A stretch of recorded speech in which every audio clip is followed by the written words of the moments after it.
And then a being starts to approach me from the blackness, from the darkness. And the closer he got, the larger he appeared. I couldn't make out facial features or anything, but he was very large. He looked like he was bald-headed, very long arms, long legs, muscular. The ends of his hands looked like claws, and his legs just descended into the dark. It was like he was attached to the dark. He was attached to the darkness. As he approached me, I said, "Lord?"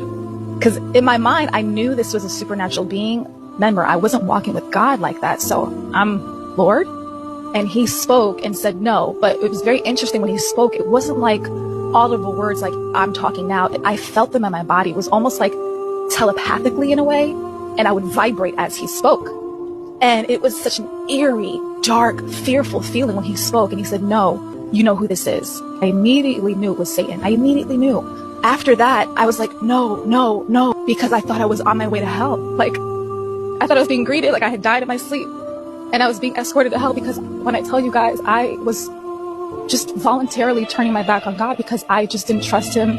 And it became so bad that I felt like God was ashamed of me, and I just felt too guilty to go to God.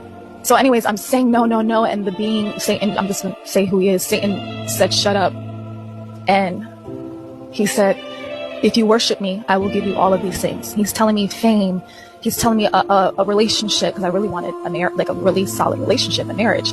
He was showing me all these things, and the earth was projecting the images of the things that he was saying. So I'm like, this is crazy. And so then I realized, oh wait, this is my time to choose. Okay, no, I'm the daughter of Christ. No, I just said no to him. And after I said no, he called me the B word. But it was like something pulled me back, snatched me back, like into a vacuum.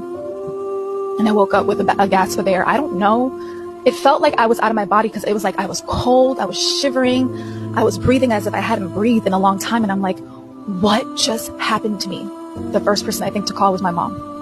So I go in the bathroom and I call her and I tell her what happened, and she believed me, and she immediately started to break down and cry and started to pray. She prayed over me, and I was just on my knees in the bathroom just crying out to God, like, "Forgive me, I'm sorry, I'm sorry, like, I don't want to live without you, I don't want to not please you, like, this is not a game." It was like the Lord allowed me to experience what was really going on.